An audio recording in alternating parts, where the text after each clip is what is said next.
الحمد لحضرة الجلالة والمعة لصاحب الرسالة، والصلاة والسلام على سيد الأنبياء والمرسلين، أما بعد. قال الله تبارك وتعالى في القرآن المجيد والفرقان الحميد: يريدون ليطفئوا نور الله بأفواههم والله متم نوره ولو كره الكافرون. نور خدا ہے کفر کی حرکت پہ خندہ زن، نور خدا ہے کفر کی حرکت پہ خندہ زن، پھوکوں سے یہ چراغ بجھایا نہ جائے گا. اور فانوس بن کے جس کی حفاظت ہوا کرے، فانوس بن کے جس کی حفاظت ہوا کرے، وہ شمع کیا بجھے گی جو روشن خدا کرے. آج کا مناظرہ جس موضوع پر منعقد ہونے جا رہا ہے وہ موضوع اپنی نزاکت کے لحاظ سے نہایت ہی حساس موضوع ہے. مناظرے کا عنوان ہے غامدیت. یہ موضوع اس معنی کر بھی بہت زیادہ حساس ہو جاتا ہے کہ باطل جب اپنی شکل میں امت مسلمہ کے سامنے آتا ہے تو اس سے مقابلہ کرنا آسان ہوتا ہے، لیکن جب وہی باطل حق کی شکل میں امت مسلمہ کے سامنے آئے اور اپنے آپ کو امت مسلمہ کا سب سے بڑا ٹھیکیدار بنا کر کے پیش کرے تو اس سے مقابلہ کرنا بھی مشکل ہوتا ہے اور اس کے منفی اثرات بھی بہت دور رس ہوا کرتے ہیں. تو آج کا مناظرہ جس موضوع پر منعقد ہونے جا رہا ہے اس موضوع کا تعلق ایک ایسی شخصیت سے ہے جو سوشل میڈیا پر بہت ہی زیادہ معروف و مشہور ہے. اگر ہم تاریخ کا مطالعہ کریں تو ہم کو یہ بات معلوم ہوتی ہے کہ جب یونانی فلسفہ یونانی زبان سے عربی زبان میں منتقل ہوا اور فلسفے کے بہت سے عقائد اور بہت سے اصول جو امت مسلمہ کے مسلمہ عقائد اور مسلمہ اصول کے خلاف تھے، جب وہ اصول اور جب وہ عقائد امت مسلمہ کے سامنے آئے تو دو طبقے وجود میں آئے.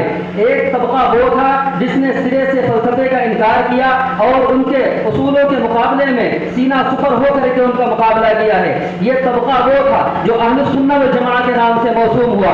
اور دوسرا طبقہ وہ تھا جس نے فلسفے کی عقلیات سے متاثر ہو کر کے اور ان کے تعقل سے متاثر ہو کر کے اس کے سامنے گھٹنے ٹیک دیے. اور اس دوسرے طبقے نے عقل کو اصل قرار دے دیا اور نقل کو اس کا تابع بنا دیا. یہ دوسرا طبقہ وہ تھا جو معتزلہ کے نام سے موسوم ہوا. تو جب یونانی فلسفہ یونانی زبان سے عربی زبان میں منتقل ہوا تو دو طبقے وجود میں آئے. ایک طبقہ وہ تھا جس نے اس فلسفے کا مقابلہ کیا اور دوسرا طبقہ وہ تھا جس نے اس فلسفے کے سامنے گھٹنے ٹیکے ہیں. پہلا طبقہ وہ ہے جس کو اہل سنت والجماعت کا طبقہ کہا جاتا ہے اور دوسرا طبقہ وہ ہے جس کو معتزلہ کا طبقہ کہا جاتا ہے.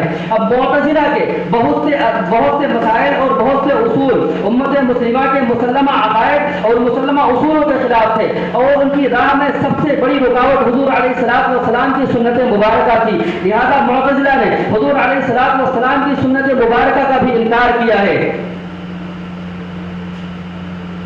اس زمانے میں جو معتبر علماء کرام تھے انہوں نے ان فلسفیوں کا ان معتزلیوں کا مقابلہ کیا اور ان کو میدان چھوڑنے پر مجبور کر دیا. بالآخر یہ معتزلہ کا فرقہ کچھ ہی دنوں کے بعد تاریخ کے صفحات میں بند ہو کر کے رہ گیا. اس کے بعد 19ویں صدی تک یہ سلسلہ اسی طرح چلا آ رہا تھا. جب 19ویں صدی آئی اور سائنس کا بڑا غلغلہ ہو گیا، اس کا بول بالا ہو گیا، سائنس کو ترقی کی معراج سمجھا جانے لگا، تو اس وقت بھی امت میں دو طبقے وجود میں آئے. ایک طبقہ وہ تھا جس نے سائنس کا مقابلہ کیا ہے، ان کے اعتراضات کے جوابات دیے ہیں، ملحدین کے ایسے دندہ شکن جوابات دیے ہیں کہ وہ ملحدین میدان چھوڑ کر بھاگنے پر مجبور ہو گئے ہیں. اس طبقے کے اندر اگر سب سے پہلا نام کسی کا آتا ہے تو بانی دارالعلوم دیوبند حضرت مولانا قاسم نانوتوی علیہ الرحمہ کی ذات ہے. حضرت مولانا قاسم نانوتوی علیہ الرحمہ نے جہاں ہندو ازم کا مقابلہ کیا تو دوسری طرف فلسفیوں کا بھی مقابلہ کیا ہے، ملحدین کا مقابلہ کیا ہے، ان کے اعتراضات کے دندہ شکن جوابات پیش کیے ہیں. اگر دوسرا نام آتا ہے تو دوسرا نام آتا ہے تو حکیم الامت حضرت تھانوی علیہ الرحمہ کا آتا ہے. حضرت تھانوی علیہ الرحمہ نے ملحدین کے رد میں مختلف کتابیں لکھ کر کے ان کے اعتراضات کا زندہ شکن جوابات دیے ہیں. تیسرا نام اگر کسی کا آتا ہے تو تیسرا نام حضرت مولانا حسین احمد مدنی کا آتا ہے. حضرت مولانا حسین احمد مدنی نے ان معتزلیوں سے مقابلہ کیا ہے, ملحدین کا مقابلہ کیا ہے. تو امت کے اندر وہ 19ویں صدی کے اندر جو دوسرا طبقہ پیدا ہوا, یہ وہ طبقہ تھا جو اہل سنت و جماعت کی سچی ترجمانی کرنے والا تھا. یہ در حقیقت اکابر علماء دیوبند تھے, اور اسی کے مقابلے میں ایک دوسرا طبقہ وجود میں آیا, اور دوسرے طبقے نے فلسفے کے سامنے گھٹنے ٹیک دیے ہیں. اس طبقے نے سائنس کو اصل معیار قرار دے دیا ہے, اور اس نے نقل کو اصل کے موافق بنانے کی کوشش کی ہے. یعنی اگر نقل عقل کے موافق ہے تو اس کو قبول کر لیا ہے, اور اگر نقل عقل کے خلاف ہے تو عقل کو لے لیا ہے, نقل کا انکار کر دیا ہے. اس تحریک کے بانی سر سید احمد خان ہیں. ہم یہ بات یہاں پہ کہیں گے, سر سید احمد خان یہ دبستان سر سید احمد خان ہے, اس سے دو شاخیں چلی ہیں. اس کے پہلے شاگرد حمید الدین فراہی ہیں. حمید الدین فراہی نے احادیث کی حجیت کا انکار کیا ہے. اس کے ساتھ ساتھ اجماع کی حجیت کا انکار کیا ہے. بہت سے مسلمہ مسائل جو کہ 19ویں صدی تک بالکل متفق علیہ تھے, ان تمام حضرات نے ان مسائل کا انکار کر دیا. اگر تیسرا نام آتا ہے تو امین اصلاحی کا آتا ہے. اس سلسلے کے اندر تیسرا نام اگر آتا ہے تو امین اصلاحی کا آتا ہے, اور اسی کے شاگرد جاوید احمد غامدی ہے. یہ دبستان سر سید احمد خان کی شاخ ہے. اسی شاخ سے ایک دوسری شاخ بھی چلی ہے. اس میں سب سے پہلا نام آتا ہے عبداللہ چکرالی کا, اس نے احادیث کی حجیت کا انکار کیا ہے. اور اس کے بعد دوسرا نام آتا ہے مولوی شراف کا, تیسرا نام آتا ہے غلام پرویز کا, اس نے بھی احادیث کی حجیت کا انکار کیا ہے. تو 19ویں صدی کے اندر جب سائنس کی جانب سے, ملحدین کی جانب سے مذہب اسلام پر حملے کیے گئے ہیں, مذہب اسلام پر اعتراضات کیے ہیں, تو دو طبقے وجود میں آئے ہیں. ایک طبقہ وہ تھا جو اہل سنت والجماعت کا سچا ترجمان تھا, جس کے سرخیل حضرت مولانا قاسم نانوتوی تھے, اور دوسرا طبقہ وہ تھا جس کے سرخیل سر سید احمد خان ہیں. تو آج کا مناظرہ جس موضوع پر منعقد ہونے جا رہا ہے وہ دبستان سر سید احمد خان کی جو ایک شاخ ہے, اسی شاخ کا ایک فرد ہے جس کو آج جاوید احمد غامدی کہا جاتا ہے. اس نے امت مسلمہ کے بہت سے مسلمہ مسائل سے اختلاف کیا ہے. امت مسلمہ کا متفقہ عقیدہ ہے کہ قرآن کریم یہ ماخذ اصلی ہے.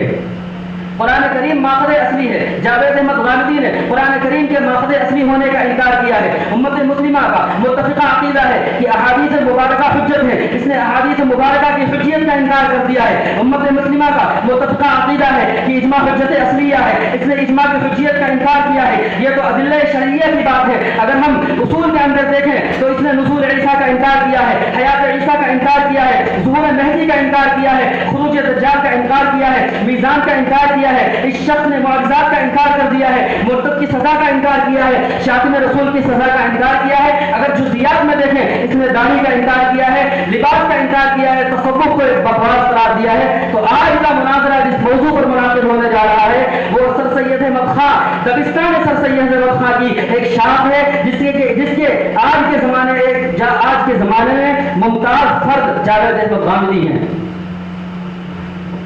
اب جاوید احمد غامدی ان کی پیدائش سن 1951 میں ہوئی ہے, اور اس وقت ان کی عمر 60 سال ہے. اس نے امت مسلمہ کے بہت سے مسلمہ مسائل سے اختلاف کیا ہے. اصول تفسیر کے اندر اختلاف کیا, احادیث کی حجیت کا انکار کیا.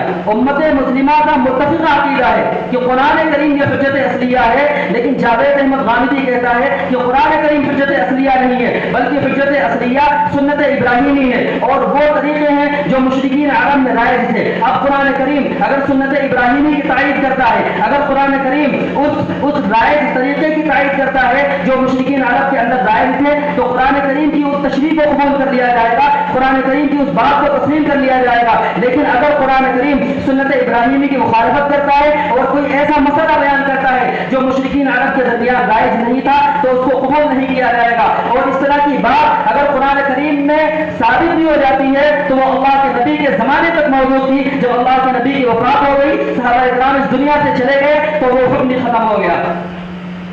اس کی وجہ کیا ہے؟ جاوید احمد غامدی در حقیقت یہ ایسا مذہب اسلام لوگوں کے سامنے پیش کرنا چاہتا ہے کہ اس مذہب اسلام کے اندر یہودیت بھی ایک فرد بن کر کے آ جائے, عیسائیت بھی ایک فرد بن کر کے آ جائے, اور مذہب اسلام یہ بھی اپنے بعض عقائد کے ساتھ اور بعض اصول کے ساتھ بن کر کے سامنے آ جائے. اسی وجہ سے اس نے میزان کے اندر صراحت کے ساتھ لکھا ہے کہ اگر کوئی شخص اللہ کی ذات پر ایمان رکھتا ہے, آخرت پر ایمان رکھتا ہے, اچھائیوں کا ارتکاب کرتا ہے, برائیوں سے بچتا ہے, تو ایسا شخص آخرت میں جنت کا مستحق ہوگا, خواہ وہ یہودی ہو, خواہ وہ عیسائی ہو, یا مسلمان ہو تعلق رکھتا ہو. جاوید احمد غامدی نے اپنے ذہن میں یہ اصول مرتب کیا اور اس کے بعد اسی کو واپس قرآن کریم کی اور احادیث مبارکہ کی تشریح اپنے مذہب کے مطابق کی ہے. جاوید احمد غامدی کے اگر اس اصول کو تسلیم کر لیا جائے تو قرآن کریم کا حجت اصلیہ ہونا یہ باطل ہو جاتا ہے. جاوید احمد غامدی کے بقول قرآن کریم اگر سنت ابراہیمی کی تائید کرتا ہے یا ان روایات کی تائید کرتا ہے جو مشرکین عرب میں پہلے سے رائج تھی تو ان کو قبول کیا جائے گا, اور اگر ان کی مخالفت کرتا ہے تو اس کو قرآن کریم صحابہ کرام کے زمانے تک محدود مانا جائے گا. اگر یہ بات تسلیم کر لی جائے تو مذہب اسلام کی بنیادیں متزلزل ہو کر کے رہ جاتی ہیں, اور مذہب اسلام کا جو سب سے اصلی ماخذ قرآن کریم ہے اس کا حجت ہونا باطل ہو جاتا ہے, اور اللہ کے نبی کی بعثت کا مقصد باطل ہو جاتا ہے. کیونکہ جو بات قرآن کریم بیان کرے گا تو اس کی تائید ہم کو سنت ابراہیمی سے کروانی پڑے گی. قرآن کریم اگر کوئی تاریخی بات بیان کرتا ہے تو اس کی اصل ہم کو مذکورہ صحیفوں کے اندر تلاش کرنی پڑے گی. اللہ کے نبی کی بعثت کا مقصد فوت ہو جاتا ہے, قرآن کریم کے نزول کا مقصد فوت ہو جاتا ہے. حالانکہ جب اللہ کے نبی کسی حکم کا ارادہ فرماتے تھے تو وہی کا انتظار کیا کرتے تھے, اور جب وہی نازل ہوتی تھی تو اس کو صحابہ کرام کے سامنے عملاً پیش بھی کیا کرتے تھے. اس سے سمجھ میں آتا ہے کہ قرآن کریم حجت اصلیہ ہے. قرآن کریم اگر کوئی مسئلہ بیان کرتا ہے, قرآن کریم اگر کوئی اصول بیان کرتا ہے تو اس کی تائید کے لیے سنت ابراہیمی کی ضرورت نہیں ہوگی, اور مذکورہ صحیفوں سے اس کی تائید کی کوئی ضرورت نہیں ہوگی. اگر جاوید احمد غامدی کے اس اصول کو تسلیم کر لیا جائے جو اصول اس نے احادیث کی قرآن کریم کی تفسیر کے سلسلے میں بیان کیے ہیں, تو اس صورت میں محدثین کی تمام تشریح اور تمام تفسیر وہ باطل ہو کر کے رہ جاتی ہیں.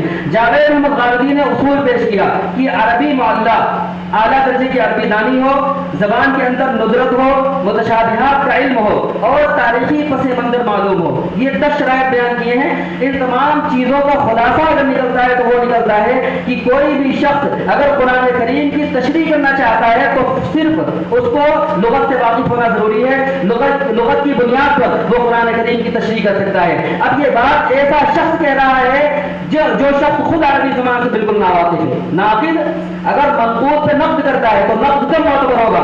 جب ناقد علم کے اعتبار سے بڑا ہوا ہو, یا عمل کے اعتبار سے بڑا ہوا ہو, یا اسی طریقے سے ذات کے اعتبار سے بڑا ہوا ہو. ہم جاوید احمد غامدی کی ذات کو دیکھتے ہیں تو اس نے اپنی 60 سالہ زندگی کے اندر صرف عربی زبان کے اندر 122 صفحے تحریر فرمائے ہیں, اور اس میں بھی اس نے 100 صفحے خود اپنے جو اس کا اکاؤنٹ بنا ہوا ہے اس سے اس نے مٹا دیے, کیونکہ اس کے بقول ان سے جاہلیت کا ایک تصور سامنے آتا تھا. 22 صفحات موجود ہیں, اور 22 صفحات میں اللہ تعالیٰ جھوٹ نہ بلوائے, 22 صفحات میں اتنی غلطیاں ہیں کہ ہر صفحے کے اندر 22 سے زائد غلطیاں ہیں. یعنی ہمارے مدرسے کے اندر عربی اولیٰ کا طالب علم بھی اس طرح کی غلطی نہیں کر سکتا, اور غلطیاں اسلوب کی نہیں ہیں, غلطیاں تعبیرات کی نہیں ہیں. غلطی اسلوب کی بڑے سے بڑے ادیب کے اندر ہو سکتی ہے, غلطی اسلوب کی ایک بڑے سے بڑے تعبیر کی بڑے ادیب کے اندر ہو سکتی ہے. اس نے ایسی غلطیاں کی ہیں جو نحوی اعتبار سے انتہائی فحش غلطیاں سمجھی جاتی ہیں, معنوی اعتبار سے بھی ایسی غلطیاں کی ہیں کہ درجہ اولیٰ کا طالب علم بھی اس طرح کی غلطی نہیں کرے گا.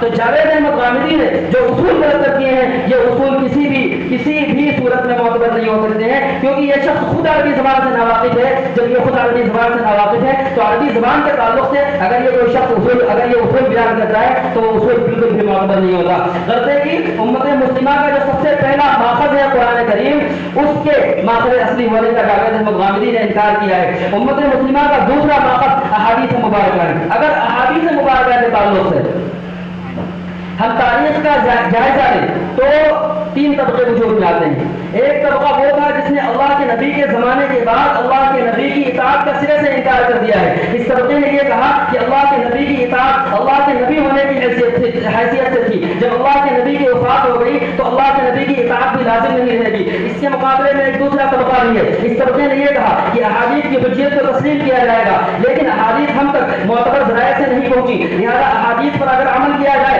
تو اس بنیاد پر کیا جائے. ایک تیسرا طبقہ بھی ہے. اس طبقے نے یہ کہا کہ احادیث کی حجیت تسلیم ہے, لیکن احادیث کے اندر بہت سے شکوک و شبہات ہیں. اگر احادیث کو قبول کیا جائے تو احادیث کے 3 درجے ہوا کرتے ہیں. ایک تو خبر متواتر ہے, دوسرا خبر مشہور ہے, اور تیسرا خبر احاد ہے. خبر متواتر یہ بہت کم ہے, خبر مشہور یہ بھی بہت کم ہے, اخبار احاد یہ بہت زیادہ ہے. اگر ان کو حجت تسلیم کر لیا جائے تو اخبار احاد یہ ظنی ہوا کرتی ہیں, لہذا پورا مذہب اسلام ظنی ہو جائے گا. اس طبقے نے دوسرا شبہ یہ پیدا کیا کہ قرآن کریم خود کہتا ہے وہ بیان لکل شیء کہ ہم نے ہر چیز کو بیان کر دیا ہے. اس طبقے نے تیسرا شبہ پیدا کیا کہ اللہ کے نبی نے خود ہی احادیث کی کتابت سے منع کیا تھا. اللہ کے نبی فرماتے ہیں کہ تم نے جو کچھ میری طرف سے لکھا ہے اس سب کو مٹا دو. تو اس طبقے نے تین شبے پیدا کیے. اب جاوید احمد غامدی کا اگر اس کی ذات کا مطالعہ کریں, اس کے نظریات کا مطالعہ کریں, تو اس شخص نے بھی یہ کہا کہ احادیث کی حجیت کو تسلیم نہیں کیا جائے گا. یعنی اخبار احاد سے کوئی عقیدہ ثابت نہیں ہوگا. کیوں؟ اس لیے کہ اگر عقیدے کے اس بات کے لیے دلیل قطعی چاہیے. اخبار احاد یہ ظنی ہوا کرتی ہیں. اس نے یہ کہا کہ اللہ کے نبی نے خود احادیث کی حجت کو, احادیث کو لکھنے سے منع کیا تھا. اس نے تیسرا شبہ یہ پیدا کیا کہ قرآن کریم جس طریقے سے قطعیت ثبوت ہے, اسی طریقے سے اپنے معنی پر دلالت کرنے میں قطعیت دلالہ بھی ہے. تو جس طریقے سے قرآن کریم کی تشریح کے لیے کسی مفسر کی تفسیر کی ضرورت نہیں ہے, اسی طریقے سے احادیث مبارکہ کی بھی ضرورت نہیں ہے. تو جاوید احمد غامدی نے جو تین شبے پیدا کیے, ان تین شبوں کی بنیاد پر احادیث کی حجیت کا انکار کیا ہے. اگر ہم تاریخ کا مطالعہ کریں تو ہم کو واضح طور پر یہ بات سمجھ میں آتی ہے کہ ان اعتراضات کے اندر کوئی خاص وزن نہیں ہے. جہاں تک پہلے اعتراض کا تعلق ہے کہ احادیث مبارکہ ظنی ہیں, اگر ان کو حجت تسلیم کیا جائے تو پورا مذہب اسلام ظنی ہو جائے گا. اس کے جواب میں ہم کہنا یہ چاہتے ہیں کہ اگر احادیث کی ظنیت کی بنا پر احادیث کو حجت تسلیم نہ کیا جائے تو امت مسلمہ کا تو مذہب اسلام کا ایک بہت بڑا حصہ, مسائل کا ایک بہت بڑا حصہ فوت ہو کر کے رہ جاتا ہے. بہت سے معاشرتی مسائل وہ بھی فوت ہو کر کے رہ جاتے ہیں. مثال کے طور پر قرآن کریم نے ایک مسئلہ بیان کیا, محکمہ قضا کا مسئلہ. قاضی فیصلہ کرتا ہے. اب جب قاضی نے فیصلہ کیا تو اس فیصلے کے اندر اس بات کا بھی احتمال ہے کہ قاضی نے صحیح فیصلہ کیا, اس بات کا بھی ہے کہ قاضی نے غلط فیصلہ کیا, لیکن اس فیصلے کو صحیح تسلیم کیا گیا ہے. اسی طریقے سے اس مسئلہ قضا کی بنیاد شہادت پر ہے. شہادت کے بارے میں قرآن کریم وضاحت کے ساتھ کہتا ہے کہ 2 گواہ کافی ہیں, لیکن ان گواہوں کے بارے میں اس بات کا احتمال ہے کہ گواہوں نے سچ بولا. دوسرا احتمال یہ بھی ہے گواہوں نے جھوٹ بولا, لیکن اس زن کی بنا پر اس گواہی کو قبول کیا گیا ہے کہ گواہوں نے سچ بولا ہو. اور اسی کے قریب مسئلہ تحکیم ہے. مسئلہ تحکیم کو قرآن کریم نے وضاحت کے ساتھ بیان کیا ہے. اللہ رب العزت فرماتے ہیں فَبَعْثُوا حَكَمًا مِّنْ أَهْلِهِ وَحَكَمًا مِّنْ أَهْلِهَا إِن يُرِيدَا إِصْلَاحًا يُوَفِّقِ اللَّهُ بَيْنَهُمَا, کہ اگر شوہر اور بیوی کے درمیان اختلاف ہو جائے تو ایک حکم شوہر کی جانب سے ہوگا, ایک حکم بیوی کی جانب سے ہوگا, اور اس کے بعد اگر یہ دونوں حضرات اصلاح کا ارادہ کریں گے تو اللہ تعالیٰ اس کی توفیق عطا فرما دے گا. یہاں پر یہ شرطیہ ہے, یہ بھی اس بات کی وضاحت کرتا ہے یہ مسئلہ ظنی ہے اور اس ظن کو بھی شریعت کے اندر حجت تسلیم کیا گیا ہے. تو جاوید احمد غامدی کا یہ کہنا کہ اگر احادیث کی حجیت کو تسلیم کر دیا جائے تو پورا مذہب اسلام ظنی ہو جائے گا, یہ ایک ایسی بات ہے, ایسی باطل بات ہے کہ اس کے رب کے اندر بے شمار دلائل موجود ہیں. اس نے جو دوسرا شوشہ پیدا کیا کہ اللہ کے نبی نے خود ہی فرمایا لا تكتبوا عني ومن كتب عني غير القرآن فليمحو, کہ جس شخص نے مجھ سے قرآن کریم کے علاوہ کچھ بھی لکھا ہے تو اس کو مٹا دے. اس شخص نے یہ کہا کہ احادیث کی کتابت یہ 3ری صدی کے اندر ہوئی ہے. اگر احادیث کی حجت کو تسلیم کیا جائے تو کس بنیاد پر تسلیم کیا جائے؟ اس اعتراض کے جواب میں ہم بہت ہی وضاحت کے ساتھ کہنا چاہتے ہیں کہ در حقیقت تم نے تاریخ کا صحیح سے مطالعہ نہیں کیا. اگر تاریخ کا مطالعہ کیا ہوتا تو یہ بات بہت ہی وضاحت کے ساتھ آپ کے سامنے آ جاتی. احادیث مبارکہ کے لکھنے کا سلسلہ یہ اللہ کے نبی کے زمانے سے ہی شروع ہو گیا ہے.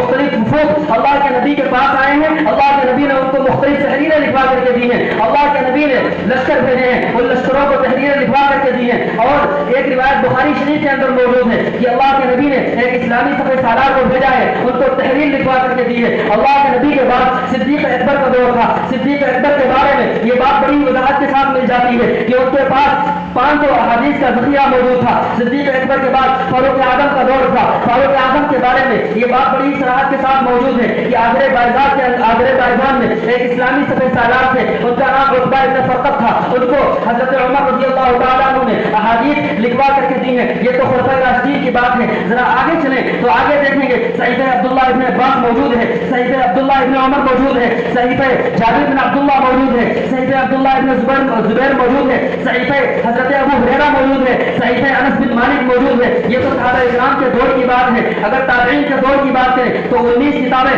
تابعین کے دور میں معرض وجود میں آتی ہیں, جن کو حضرت مفتی تقی صاحب نے اپنی کتاب حجیت حدیث میں بڑی وضاحت کے ساتھ بیان کیا ہے. یہ تو تابعین کا دور تھا. اگر اس سے آگے چلے تو تبع تابعین کا دور تھا. تبع تابعین کے دور کے اندر تقریباً 40 کتابیں مرتب کی گئی ہیں. حضرت تقی صاحب نے مصنفین کے نام کی صراحت کے ساتھ ان تمام کتابوں کے نام اور ان کے مصنفین کو حجیت حدیث کے اندر بیان کیا ہے. تو یہاں پر جاوید احمد غامدی کا یہ کہنا کہ اگر احادیث مبارکہ کو حجت اگر تسلیم کیا جائے تو کس بنیاد پر تسلیم کیا جائے؟ احادیث مبارکہ کی تدوین کا کام یہ 3ری صدی کے اندر ہوا ہے. یہ بالکل بے بنیاد الزام ہے اور اس کی کوئی اصل تاریخ کے اندر نہیں ملتی، بلکہ اللہ کے نبی کے زمانے سے ہی احادیث کی کتابت کا انتظام کیا گیا ہے. خلفائے راشدین کے دور میں انتظام کیا گیا، صحابہ کرام کے دور میں اسی کا انتظام رہا، تابعین اور تبع تابعین کے دور میں اس کا انتظام رہا. اس کے بعد جب 3ری صدی آئی ہے تو منظم طریقے پر احادیث کی تدوین کا کام ہوا ہے. تو جاوید احمد غامدی نے جس طریقے سے قرآن کریم کے ماخذ اصلی ہونے کا انکار کیا، قرآن کریم کے بعد جو امت مسلمہ کا دوسرا سب سے بڑا ماخذ ہے احادیث مبارکہ، اس کی حجیت کا بھی انکار کر دیا ہے. تیسرا ماخذ ہے اجماع. اجماع کے بارے میں جاوید احمد غامدی کہتا ہے کہ اجماع یہ بھی مذہب اسلام کے اندر ایک بدعت ہے اور اجماع کی حجیت کا اس نے سرے سے انکار کر دیا ہے. اگر اجماع کے تعلق سے ہم قرآن کریم کا مطالعہ کریں تو قرآن کریم کے اندر ہم کو دلیلیں مل جاتی ہیں. صحابہ کرام کا اتفاق رہا ہے کہ اجماع بھی حجت ہے. ائمہ کرام چاروں ائمہ اس بات پر متفق ہیں کہ اجماع حجت ہے. قرآن کریم کے اندر رب الجلال فرماتا ہے ومن یشاقق الرسول من بعد ما تبین له الهدى ويتبع غیر سبیل المؤمنین نوله ما تولى ونصله جہنم. مفسرین نے اس آیت کی تشریح کے اندر متفقہ طور پر یہ بات نقل کی ہے کہ آیت اجماع کی حجیت پر دلالت کرتی ہے. قرآن کریم میں رب الجلال فرماتا ہے وَكَذَلِكَ جَعَلْنَاكُمْ أُمَّةً وَسَطًا لِتَكُونُوا شُهَدَاءَ عَلَى النَّاسِ وَيَكُونَ الرَّسُولُ عَلَيْكُمْ شَهِيدًا. یہ آیت بھی علامہ خضری علیہ الرحمہ نے اس آیت کے ذیل کے اندر اس بات کی وضاحت کی ہے. یہ آیت بھی اجماع کی حجیت پر دلالت کرتی ہے کیونکہ جب امت مسلمہ کو تمام لوگوں پر گواہ قرار دے دیا گیا تو گواہی اسی صورت میں جس کی گواہی معتبر ہے اس کا اجماع بھی معتبر ہے. اگر ہم احادیث مبارکہ کا مطالعہ کریں تو حضرت عبداللہ ابن مبارک حضرت عبداللہ ابن عمر رضی اللہ تعالیٰ عنہ کی روایت موجود ہے کہ لا تجتمع امتی علی الضلالہ کہ میری امت اجماع میری امت ضلالت پر متفق نہیں ہو سکتی. تو جو 3 بنیادی اصول تھے قرآن کریم احادیث مبارکہ اجماع امت، جاوید احمد غامدی نے قرآن کریم کے احادیث قرآن کریم کے ماخذ اصلی ہونے کا انکار کیا، احادیث مبارکہ کی حجیت کا انکار کیا، اجماع کی حجیت کا انکار کیا.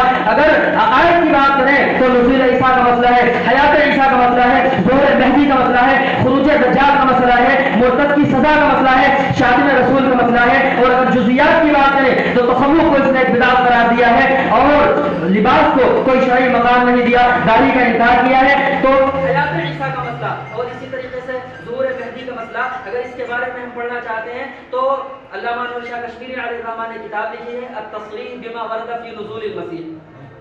اب علامہ نے اس کتاب کے اندر ان تمام روایات کو جمع کیا ہے جو نزول عیسیٰ پر دلالت کرتی ہیں. یعنی حیات عیسیٰ اور نزول عیسیٰ یہ امت مسلمہ کا ایسا متفقہ مسئلہ ہے کہ 19ویں صدی تک اس مسئلے کے اندر کسی نے اختلاف نہیں کیا تھا. جاوید احمد غامدی آ کر کے اب اختلاف کرتا ہے اور علامہ نور شاہ کشمیری علیہ الرحمہ نے اقفال الملحدین کے اندر اس بات کی بھی صراحت کی ہے کہ اگر کوئی شخص ضروریات دین کا انکار کر دے تو اس شخص کو کافر قرار دے دیا جائے گا. تو جاوید احمد غامدی یہ اصول کے اندر اختلاف کرنے کی وجہ سے متفقہ طور پر اہل سنت والجماعت سے خارج ہے. اور مسائل میں اگر دیکھیں تو مسائل میں اس نے قرآن کریم کی حجیت کا انکار کیا، احادیث مبارکہ اجماع امت بے شمار مسائل ہیں. وقت بہت ہو چکا ہے، اگر وقت ہوگا تو اس مسئلے پر مزید میں روشنی ڈالتا. بہت وقت ہو گیا ہے. حیات عیسیٰ، نزول عیسیٰ، ظہور مہدی، خروج دجال اور شاتم رسول یہ جو مسائل ہیں آج کے مناظرے میں انشاءاللہ ہمارے دونوں طرف سے مناظرین آپ حضرات کے سامنے پیش کریں گے. موضوع بہت حساس ہے. میں آپ حضرات سے درخواست کروں گا کہ آخری مناظرے تک ہر فرد بیٹھا رہے، کہیں بھی نہ جائے. اور ہمارے جو ساتھی ہیں آج کے جو ترجمان ہیں الحمدللہ ان دونوں حضرات نے بے پناہ تیاریاں کی ہیں. تقریباً 2-3 ہفتے سے لگے ہوئے ہیں ذیشان بھائی اور زید بھائی. بہت زبردست تیاری ہے اور بہت اہم موضوع ہے. جو ساتھی باہر بیٹھے ہوئے اندر تشریف لے آئے، بہت حساس موضوع ہے. ہم سب کو اس موضوع کو بہت زیادہ مطالعہ کرنے کی ضرورت ہے. وقت نہیں ہے ورنہ اگر وقت ہوتا تو اس موضوع پہ میں مزید گفتگو کرتا. اور اللہ تعالیٰ سے دعا ہے کہ اللہ تعالیٰ ہم سب کو اہل سنت والجماعت کی سچی ترجمانی کرنے کی